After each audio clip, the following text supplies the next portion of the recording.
महत्व है। अगर इन्हीं बातों की विशेषता और महत्व है तो हमारे परिवार कतई भारतीय परिवार हो नहीं सकते। इंदौर में मेरे मित्र के घर में ठहरा था, भाभी जी बहुत मायूस लग रही थी। तो मैंने पूछा, आपको अगर उत्सुकता है तो नाम भी बता दो, लेकिन सार्वजनिक रूप में ऐसे नाम नहीं बताते, संकेत है। तो उनकी आंखें भर आई। मैंने पूछा कि भाभी जी कुछ गलत पूछा हो तो माफ कर देना, लेकिन हमेशा की तरह आप आज नहीं, आपका कुछ खराब है। मैंने लगे कि हाँ, 2 दिन पहले मेरे इकलौते बेटे की एक लड़की मैंने पसंद की, हमने पसंद की, लड़की ने भी पसंद की, लड़की को भी लड़का पसंद था। तो आना जाना हो गया, बातचीत होती गई, क्या देना क्या नहीं देना सब तय हो गया और ये सुनिश्चित हो गया कि अब इन दोनों की शादी होगी। तो एक दिन बेचारी शाम के समय वो लड़की लेकर आई। तो मेरी भाभी जी ने उनसे पूछा कि देखो बेटा, ये तो हमारा इकलौता बेटा है, तो सास ससुर घर में हो, ये बात तुम्हें पसंद है?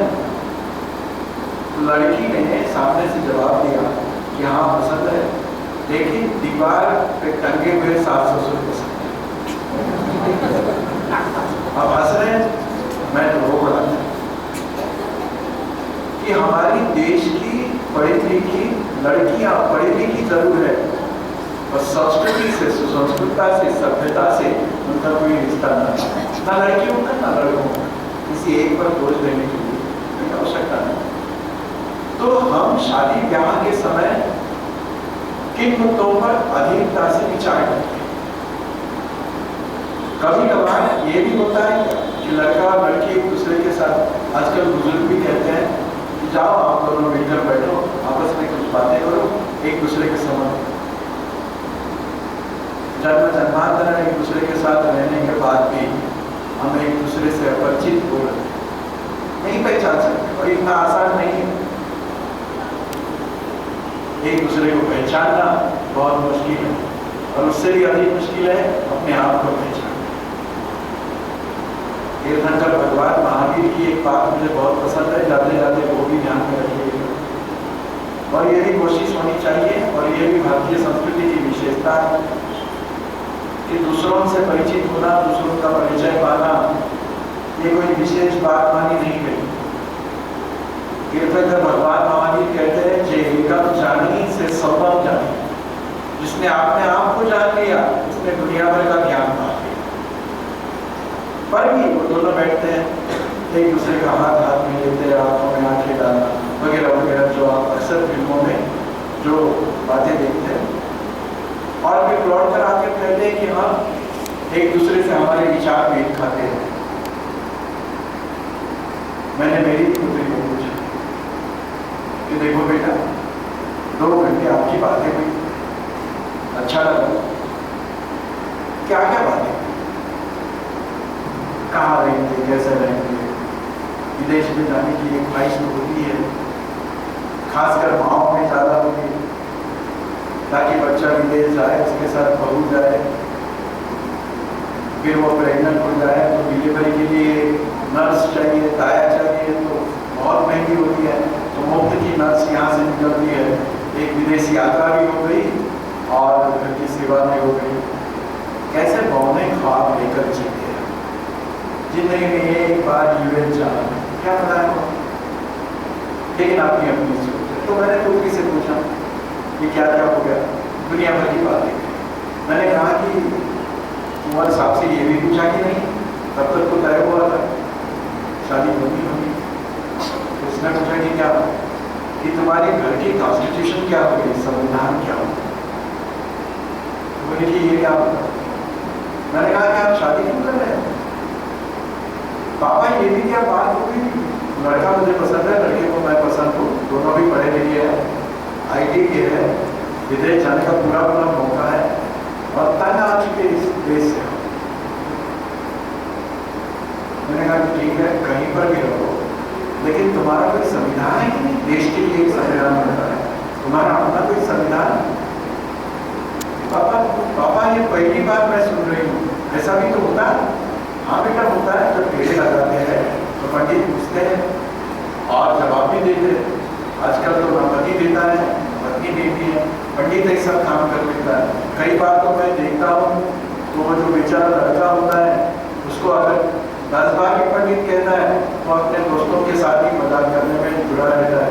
तो कई बार 20 शादियाँ पंडित के साथ ही लग जाती है। बेचारा लड़का अपना ऐसा ही कुआरा रह जाता है, असल में तो शादी नहीं होती। पर भी एक प्रश्न पूछा जाता है कि क्या मेरे घर की गृहिणी बनोगी? घर की गृहिणी, हाँ। मैंने शुरू में जो कहा कि हम चिंतन नहीं करते, यह हमारी समस्या है। या तो हम घोषणा देने में मशहूर है या आंखें और कान बंद करके जीने में मशहूर। ये सारी पट्टियां हो जाती हैं। सोचिए, पूछता है लड़का कि क्या गृहिणी बनोगी? कहती है कि हाँ बनोगी। अतिथि धर्म का पालन करोगी? कहती कि हाँ करोगी। मेरे घर पे जो कोई रीति रिवाज है उसका पालन करोगी? कहती कि हाँ करोगी। वर्तमान में लड़की भी पूछ सकती है, लड़के को भी कहना चाहिए। और अंतिम प्रश्न होता है कि क्या तुम मुझे प्रजा दोगी? संतति नहीं पूछा, लड़का या लड़की नहीं कहा। हमारी परंपरा में, संस्कारों में, विवाह के समय जो अंतिम प्रश्न पूछा गया है वो हमारी परिवार की नींव है। लड़का पूछता है कि क्या प्रजा दोगी? संतति नहीं। हम संघ संसद तो तति का मतलब जानते हैं, एक के पीछे एक खड़े रहना, उसको तति कहते हैं। तो हर साल घर में एक बच्चा आए उसको संतति कहते हैं। पर पति मानता क्या है पत्नी से? प्रजा। और प्रजा शब्द का अर्थ है प्रकर्षेण जानाति, तुमसे और मुझसे बढ़कर अगली पीढ़ी देने का दायित्व हमारे पारिवारिक जीवन पर है, गृहस्थ धर्म में है। तो क्या एक होशियार, अधिक जानकार, अधिक ज्ञानी, अधिक प्रगतिशील, अधिक विकसित हुई प्रजा देने के लिए तुम तैयार हो? पिता तो बीज देते हैं, भूमि का तो काम माँ को करता है और फिर माँ कहती है कि हाँ मैं प्रजा दूंगी। फिर जाकर के ये सारा शपथ ग्रहण करने का संस्कार पूरा हो जाता है। तो बेटा कुंवर साहब से पूछा कि नहीं कि किस तरह की संतति चाहते हैं? बोले कि नहीं हमारा तो ऐसा कुछ विचार नहीं है, और पहली मुलाकात में संतति के बारे में पूछना ठीक लगेगा? मैंने कहा कि नहीं लगेगा, लेकिन आगे चलकर साल 2 साल बाद भी तो आप चिंतन करोगे कि नहीं? कहाँ जरूर करेंगे। बेटा क्या चिंतन करोगे?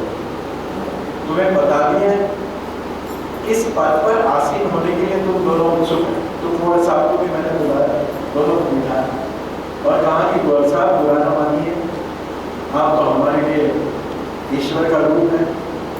कहना पड़ता है ना, बेटी की चिंता होती है तो गधे को काका कहने में क्या होती है? हमारे तो ससुर ने यही कहा था, ये परंपरा करके गधा बन गई। तो मैंने कहा कि वर्षा गलत न मानिए, लेकिन देखिए आप दोनों अपने आप को ऐसे पद पर आसीन करने के लिए तैयार हो रहे हो जो विश्व का सबसे महत्वपूर्ण पद है, मोस्ट इम्पोर्टेंट पोस्ट। तो वर्षा ने जमाने बापू ने पूछा कि कौन सा पापा? तो मैंने कहा कि माँ और बाप। तो कभी आपने ये सोचा है कि किसी एक छोटे से दुकान में अगर एक नौकर को भर्ती करना है तो मालिक पूछता है कि कोई एक्सपीरियंस है, कोई एजुकेशनल क्वालिफिकेशन है? तो गैर जिम्मेदाराना एक काम करने के लिए अगर नौकर की नियुक्ति करनी है तो एजुकेशन और अनुभव के बारे में हम पूछते हैं। तो दुनिया का सबसे महत्वपूर्ण पद भूषण करने के लिए आप जा रहे हो, आपका एजुकेशन हुआ है, आपको कोई माँ और बाप बनने का एक्सपीरियंस है? चौंके, बोले कि कैसा हो सकता है? फिर मैंने समझाया कि देखो बेटा, माँ बनना कोई बायोलॉजिकल चीज नहीं, ये फिजिकल बात नहीं, मानवीय क्रांति होने के बाद माँ बन सकती है। मन में जब तक क्रांति नहीं होती कोई माँ नहीं बन सकती, कोई बाप नहीं बन सकती। तो क्या वर्तमान युग में हम हमारे बच्चों को या अपने आप को कभी ये प्रश्न पूछते हैं कि शादी क्यों, परिवार क्यों, बच्चे क्यों? अगर मनुष्य निर्माण की कोई प्रक्रिया हमारे पास नहीं है तो हम इन परिवारों का क्या करेंगे? सुबह उठने के बाद मातृवंदना नहीं, भूमि वंदना नहीं, उपयुक्तता की बात है। तो बेटा इतनी महंगी ट्यूशन जो लगाई है, अगर फेल हो जाओगे तो नाक कटेगी। पैसे से शुरुआत, बाप बड़ा न भैया, भाई सबसे बड़ा। कोई मंगल शब्द हमारे कानों पे, जिस रामायण का जिक्र किया डॉक्टर सर ने, जरा गौर कीजिए। हम तो इसमें ही अटके हुए हैं अभी तक कि पत्थरों पे राम का नाम लिखा, समुद्र में फेंक दिया, पत्थर तैरने लगे। पत्थर तो तैर गए, लेकिन पत्थर से पत्थर बने हम क्यों नहीं तैर रहे, क्यों डूब गया? कुछ तो सोचना चाहिए कि गुरुकुल में राम जी को, लक्ष्मण जी को किस तरह से गुरु जी जगाते थे। कितनी मधुर भाषा का प्रयोग, कैसे शब्द। देखो राम पंछी विचर गए, अनुज लक्ष्मण आंखें खोलो, देखो झरने कैसे बहते हैं। बच्चों, अगर पंछी, पेड़, पौधे भी अपने काम के लिए तत्पर होकर के निकले हैं तो तुम्हें भी चलना चाहिए। कर्तव्य का बोध है। और हमारी माएँ, बाप इसलिए नहीं कह रहा हूँ कि बाप तो बच्चे के बाद जगते हैं, तो फिर माँ ही जगती है जल्दी।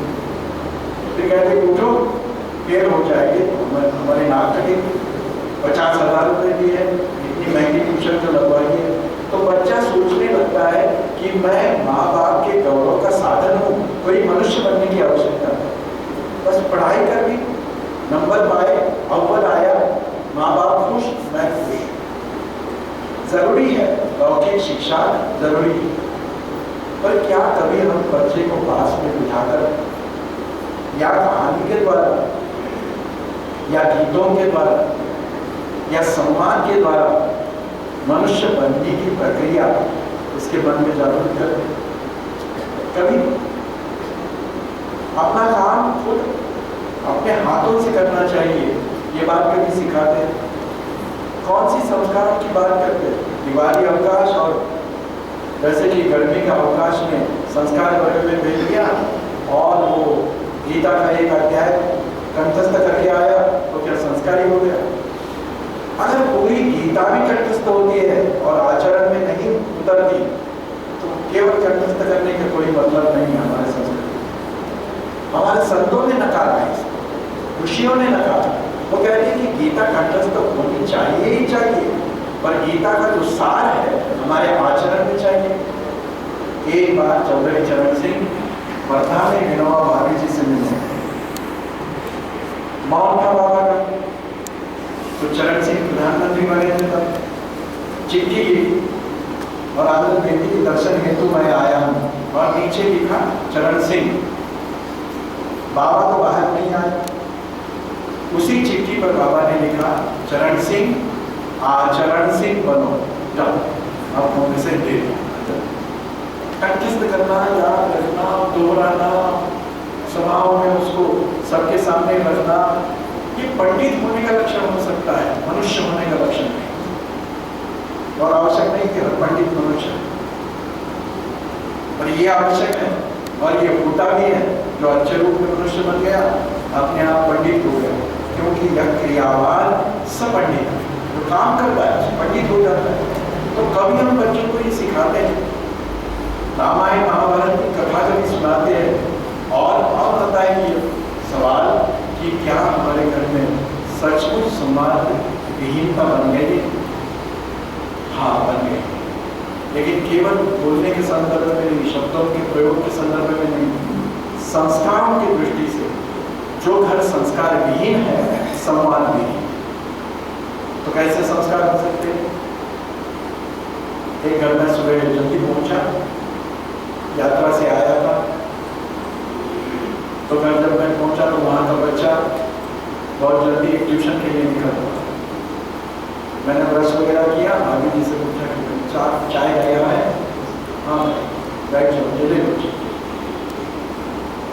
चल ही रहा था, साइकिल निकल कर घर के बाहर निकला तो भाभी जी ने पुकारा, खिलाके इधर आना। बड़ा नाराज सा हो गया।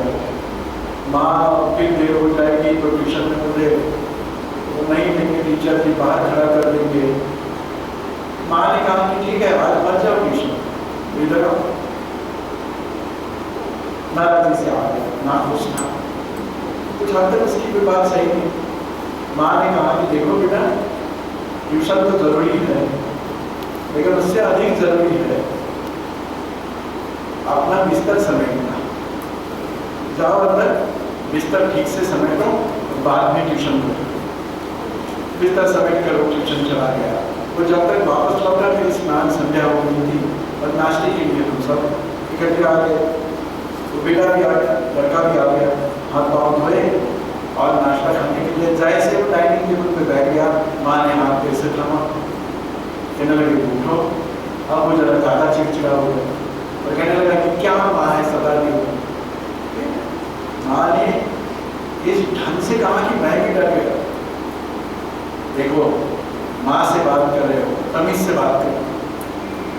वर्तमान में कितने घरों में कितनी माएँ इतना ढाढ़स बात के अपने बेटे को डांट सकती। जानना है असल में मेरी बहू तो नहीं है ढाढ़स बांध सकती, आ सकती, मेरी अपनी व्यथा में है। तो फिर वो बेटे ने पूछा कि क्या है माँ? जाओ बोले अंदर जाओ और तुम्हारी चादर कैसी सकती है, कपड़ में कैसी रखी है तुम्हारी, देखो। वो फिर गया, चादर वगैरह समेट ली, ठीक से रखी। तब तक मैंने पूछा कि भाभी जी, छोटा बच्चा है, पहले नाश्ता कर देता और बाद में चादर समेटता तो क्या फर्क पड़ता? तो भाभी जी ने मुझे कहा कि देखो मैं तो कोई पढ़ता नहीं, मैंने तो कोई ढेर सारी किताबें नहीं पढ़ी हैं, लेकिन मैं एक माँ हूँ, इतना जानती हूँ कि अपनी चादर जो ठीक से समेट नहीं सकता, अपनी जिंदगी भी ठीक से समेट नहीं सकता। उसको ये सिखाना चाहिए कि क्या करना है। एक अनुशासन का मिल आ गया उसको और फिर सोच आ गई। मैंने कहा कि जो माँ इस तरह से सोचती है बिल्कुल ऐसा होता है। एक घर में मैंने ये भी देखा कि कोई करेले की सब्जी बनाए और लड़की की खाने के लिए तैयार नहीं, फिर दादी जी याद रखती है। ये हमेशा घरों में होता है। जब माँ कहती है कि मत करो, बिल्कुल उसी समय दादी आती है कहते कि करो, छोटी तो है, करने से क्या हो। जब दादी कहती है कि ना, तो माँ कहती है कि करने दो, और बच्चे इसका फायदा उठाते हैं। ये भारतीय परिवार का लक्षण नहीं, एक सुर में बोलना चाहिए। तो माँ ने कहा कि देखो पहली जो पड़ोसी है उतनी तो करेले की सब्जी खानी ही खानी है तुम्हें। बच्ची जब नहीं माँ हो बुरी लगती, करनी लगती, करनी है, ये है वो, ढेर सारी बातें।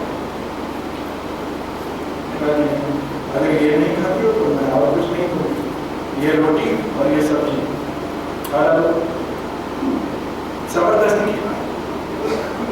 और जब उसने वो करेला पूरा खाया तो बड़े प्यार से माथे पर से हाथ करती माँ कहती है देखो बेटा, मैं तुम्हारी सौतेली माँ नहीं, 9 महीने में तुम्हें पेट में बांधा संभाला, लेकिन देखो बेटा हमारी पसंद की हर चीज जिंदगी में हमें नहीं मिलती, लेकिन जो चीज मिलती है उसमें हमारी रुचि बढ़ाकर स्वीकार करने से आनंद विगुणित होता है, बढ़ता है। इसीलिए बेटा ऐसी चीज कभी मत करना। अपनी जीवन की भी एक थाली होती है। जो चीजें हम नहीं पसंद करते, जो लोग हम नहीं पसंद करते, वो कभी कभी परोसी जाती है और भगवान हमारी परीक्षा देखता है। बेटी की आंखें भरा है और मैंने कहा कि ये भारतीय परिवार है। बेटी को डांटा नहीं, फटकारा नहीं, ये नहीं कहा कि अगर नहीं खाती हो तो चली जाओ, थोड़ी जबरदस्ती करी जरूर, पर बात में इतने प्यार से समझाया और एक पूरा भाषण का विषय मेरे सामने आया कि इसको हमारी संस्कृति ने दर्शन में प्रसाद भाव कहा। जीवन में हमें जो भी कुछ मिलता है प्रसाद मान करके स्वीकार करें। और ये भारतीयत्व है, जो मुझे चाहिए मैं जबरदस्ती हासिल करूंगा, बलात् हासिल करूंगा, ये भारतीय संस्कृति नहीं है। लेकिन जो भी कुछ भाग्यवश मुझे मिला है, अच्छा या बुरा, उसको मैं कबूल करूं, तो ये प्रसाद ना हो। कई छोटी छोटी बातें होती है कि जो हमारे दैनंदिन आचरण में चले। तो वर्तमान के मनोवैज्ञानिक क्या कहते हैं, चंद बातें उसकी भी सोचें और फिर समाधान के विषय में क्या करना है। 2 मुद्दों में हम विषय को पूरा करें। एक बात कही है कि बच्चों की परवरिश केवल माँ ने नहीं करनी है, माता और पिता दोनों ने मिलकर करनी है। देखिए क्या है, अगर दोनों मिलकर करते हैं तो इन 10 मूल्यों का संक्रमण या संस्कार ढंग से होता है, उसको ट्यूनिंग बोलते हैं माता पिता। तो मनोवैज्ञानिक क्या कहते हैं कि दोनों होने चाहिए। और एक बड़ा सुंदर विचार दिया वर्तमान विज्ञान ने, जो बाल संस्कार के विषय में सालों पहले हमारे ऋषियों ने दिया था। क्या बात की, आजकल के मनोवैज्ञानिक कहते हैं no doubt children love their mothers but they want their fathers. माँ के प्रति प्रेम है, लेकिन पिता साथ होने की अनिवार्यता, आवश्यकता, जरूरियत है। दोनों मिलकर अगर, इसको फादर हंगर कहा गया है साइकोलॉजी में, इसको फादर हंगर कहा गया है। देखिए लड़कियां खासकर होती है ना, अपने पिता से ज्यादा जुड़ जाते हैं। बच्चे जो होते हैं लड़के माँ से जुड़ते हैं।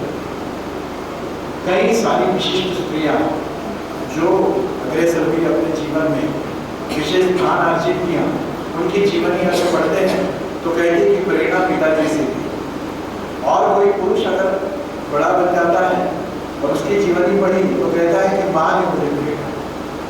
ये जो अपोजिट सेक्स के बारे में, मतलब बच्चा माँ को ज़्यादा पसंद करता है, बेटी पिता को ज़्यादा पसंद करती है। तो बेटी के लिए पिता उसके जीवन का पहला पुरुष होता है, तो पहला हीरो अपना बाप होता है और पहली हीरोइन अपनी माँ होती है। और दोनों के मन में ये जो भावना है उसका पूर्ण रूपेण संतुलन माँ बाप इकट्ठे बैठकर अगर कुछ करते हो। पहली बात यह है कि children love their mothers but they want their. दूसरी बात ये कही है क्लिनिकल साइकोलॉजिस्ट ने कि समय देना चाहिए। तो जब माता पिताओं को मैं वर्कशॉप देता हूँ और ये बात कहता हूँ कि समय देना चाहिए, तो कई अभिभावक उठ खड़े होते हैं, पूछते हैं कि अगर पूरे दिन भर आप उनके पीछे पीछे गए, उनके साथ रहे, तो पेट के लिए कमाएंगे कब। तो हाथ जोड़कर मैं उनको कहता हूँ कि मेहरबानी करो और बच्चों पर तरस खाओ, पूरा दिन उनके साथ मत रहो। अगर इतना समय दोगे और आप जैसे ही बच्चे बन गए तो देश का कुछ भला होने वाला है। मेहरबानी करके इतना समय उनके साथ मत दीजिए। साइकोलॉजी कहती है क्वालिटेटिव प्रेजेंस देना चाहिए। साइकोलॉजी मनोविज्ञानी कहते हैं क्वालिटेटिव प्रेजेंस। फिर जरा मेरी बहनें गौर करें, बच्चे को घुमाने के लिए आप ले जाते हैं तो रास्ते में सहेली मिलती है, उसके साथ बातें करती होती है।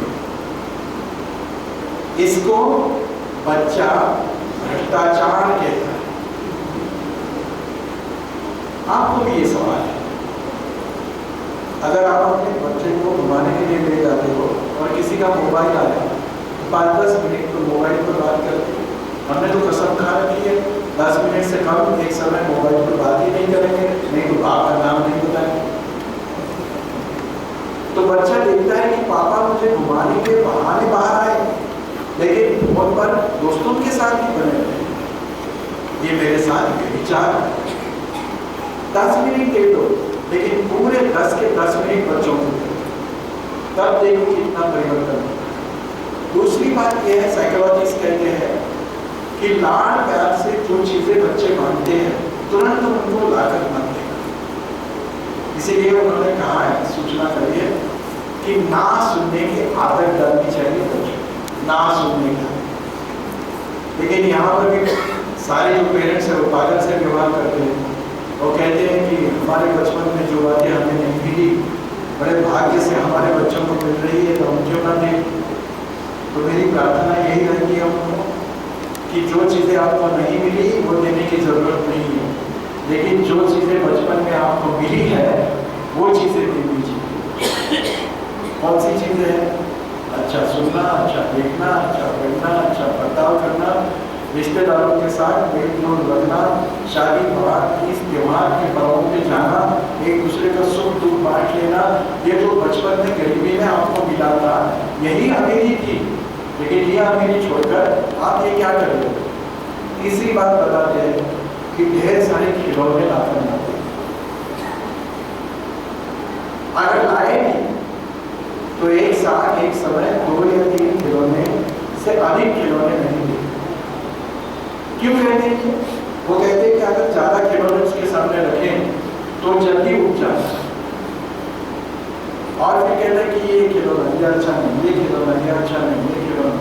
और ये जल्दी उगने की चीजों से जल्दी उगने की आदत आगे चलकर इतनी बुरी आदत हो जाती है कि डाइवोर्स की वजह हो सकती है।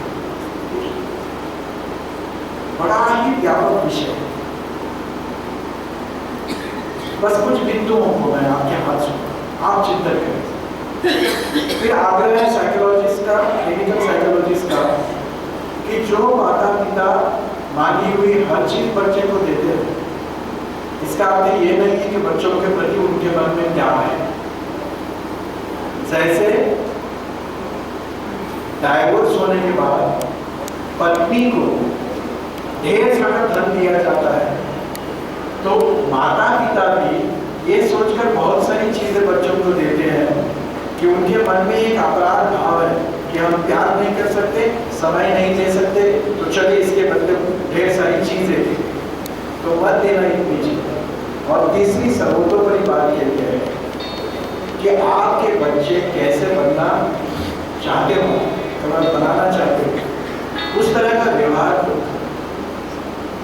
बस में मैं सफर कर रहा था, एक बहना अपने बेटे को लेकर मेरे बगल वाली सीट पे बैठी और बार बार वो बच्चे से कुछ पूछ रही थी, लेकिन एक प्रश्न मैंने 3 बार 4 बार सुना। तो कह देना कौन सी कक्षा में हो, कह देना कौन सी कक्षा में, कह देना कौन सी कक्षा में, पत्रकार हूं। तो बस मेरा मन चिंतन करने लगा। मैंने बहन की तरफ देखा, बच्चे की तरफ देखा, चेहरा मिलता जुलता था, कोई शक नहीं था कि उनका ही बेटा है।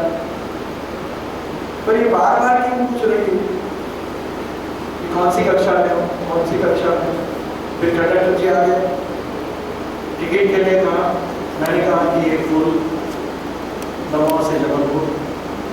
बगल में बैठी हुई महिला बोली, एक फूल एक हाफ। कंडक्टर ने कह दिया कि बहन जी ये लड़का तो बड़ा दिख रहा है, इसकी पूरी टिकट कटवानी पड़ेगी। नहीं नहीं ये छोटा है, दिखने में बड़ा है। बेटा मामा को बता दिया था कौन सी कक्षा में, कहाँ जाके बता चला कक्षा के बारे में क्यों बार बार पूछा। तो बच्चा समझ जाता है कि घर जाने के बाद माँ जो कहती है सत्यम वचन धर्मम चल, ये वेद की बात है।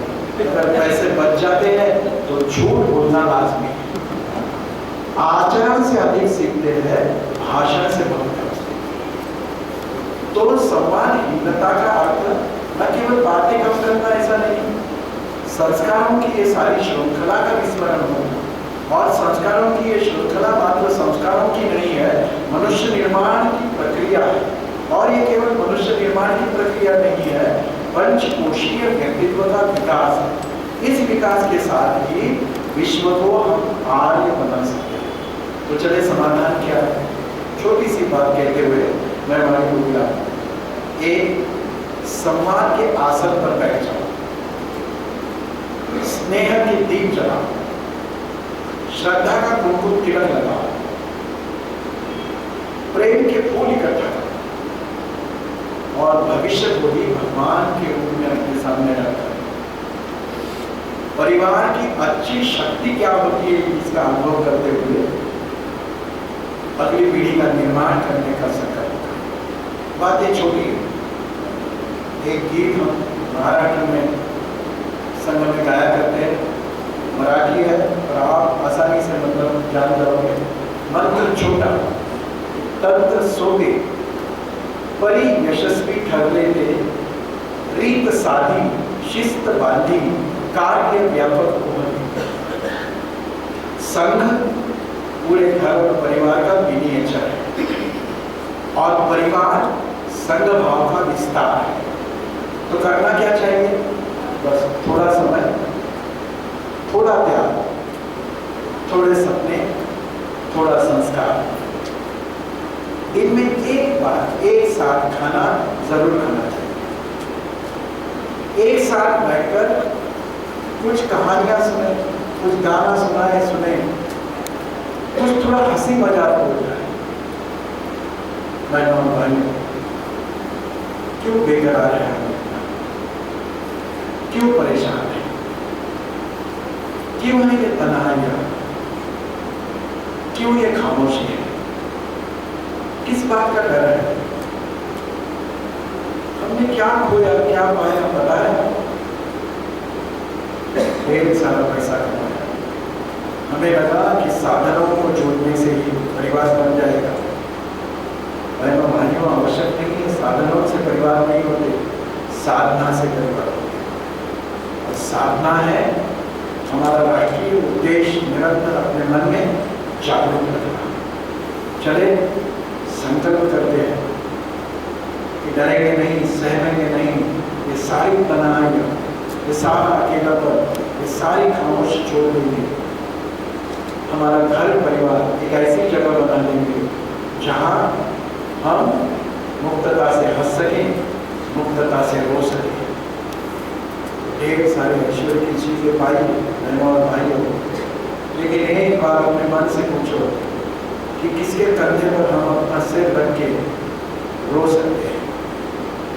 किसका हाथ पकड़कर नाचते हुए मन से गा सकते हैं, हंस सकते हैं?